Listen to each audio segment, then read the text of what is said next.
പകുതി വില തട്ടിപ്പിൽ justice C N Ramachandran Nair നിരപരാധിയെന്ന് K N Anandakumar. NGO confederation advisory chairman സ്ഥാനത്ത് നിന്ന് 2024 ജൂലൈയിൽ രാമചന്ദ്രൻ നായർ രാജിവെച്ചിരുന്നു.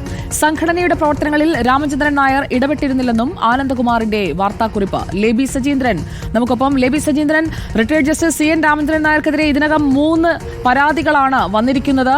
അപ്പോഴാണ് ആനന്ദകുമാറിന്റെ ഒരു വാർത്താക്കുറിപ്പ് നമ്മുടെ ശ്രദ്ധയിൽപ്പെടുന്നത്. ഈ കേസുമായി ബന്ധമില്ല എന്നത് തന്നെ വ്യക്തമാക്കുകയാണോ അദ്ദേഹം? സുജയ, പാതിവില തട്ടിപ്പുമായി ബന്ധപ്പെട്ട ജസ്റ്റിസ് സി എൻ രാമചന്ദ്രൻ നായർക്ക് ബന്ധമൊന്നുമില്ല എന്ന് കാണിച്ചുകൊണ്ടുള്ള കെ എൻ ആനന്ദകുമാറിന്റെ ഒരു വാർത്താക്കുറിപ്പ് ഇന്നാണ് പുറത്തു വന്നിരിക്കുന്നത്. ജസ്റ്റിസ് സി എൻ രാമചന്ദ്രൻ നായരിനെ നാഷണൽ NGO കോൺഫെഡറേഷന്റെ അഡ്വൈസറി ചെയർമാനായി 2024 ഫെബ്രുവരിയിൽ നിശ്ചയിച്ചിരുന്നു. എന്നാൽ അദ്ദേഹം ഈ സംഘടനയുടെ ബോർഡ് മീറ്റിംഗിലോ ദൈനംദിന കാര്യങ്ങളിലോ ഒന്നും തന്നെ ഇടപെടുത്തിയിട്ടുമില്ല.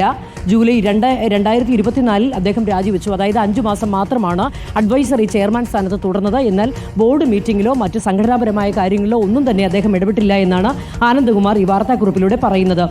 അത് മാത്രമല്ല, ജൂലൈ 2024 അദ്ദേഹം രാജിക്കത്ത് കോൺഫെഡറേഷന് നൽകിയപ്പോൾ ആ രാജി അംഗീകരിച്ചിരുന്നു. അദ്ദേഹം ഇപ്പോൾ നടന്നു വരുന്ന പ്രശ്നങ്ങളിൽ അദ്ദേഹം പൂർണ്ണമായും നിരപരാധിയാണ് എന്ന കാര്യത്തിൽ യാതൊരുവിധ സംശയവുമില്ല എന്ന് ഇതിനാൽ അറിയിച്ചുകൊള്ളുന്നു എന്നാണ് കെ എൻ ആനന്ദകുമാർ ഈ വാർത്താക്കുറിപ്പിലൂടെ അറിയിച്ചിരിക്കുന്നത്. നേരത്തെ justice C N Ramachandran Nair പറഞ്ഞതും ഇപ്രകാരമാണ്. അതായത് ഈ കെ എൻ ആനന്ദകുമാറുമായി വർഷങ്ങളായുള്ള ബന്ധമുണ്ട്. നിരവധി NGOകളുമായി ചേർന്ന് പ്രവർത്തിക്കുന്ന ആളാണ് justice C N Ramachandran Nair. അതുകൊണ്ട് തന്നെയാണ് ഇത്തരമൊരു NGO സന്നദ്ധ പ്രവർത്തനം നടത്തുന്ന ഒരു സംഘടനയായതുകൊണ്ട് തന്നെയും കെ എൻ ആനന്ദകുമാറിലുള്ള വിശ്വാസ്യത കൊണ്ടും ഇത്തരത്തിൽ അദ്ദേഹത്തിന്റെ നിർബന്ധപ്രകാരം ഈ നാഷണൽ NGO കോൺഫെഡറേഷന്റെ അഡ്വൈസറി ചെയർമാനായി ഇരിക്കാം എന്നറിയിച്ചത് എന്നുള്ള കാര്യമാണ് ജസ്റ്റിസ് സി എൻ രാമചന്ദ്രൻ നായരും പറഞ്ഞത്. അതാണ് ഇപ്പോൾ കെ എൻ ആനന്ദകുമാർ ഇത്തരത്തിൽ ബന്ധമൊന്നുമില്ല എന്ന് കാണിച്ചുകൊണ്ട് വാർത്താക്കുറിപ്പ് ഇറക്കിയിരിക്കുന്നത്. ലേബി സജീന്ദ്രനാണ് വിവരങ്ങൾ നൽകിയത്.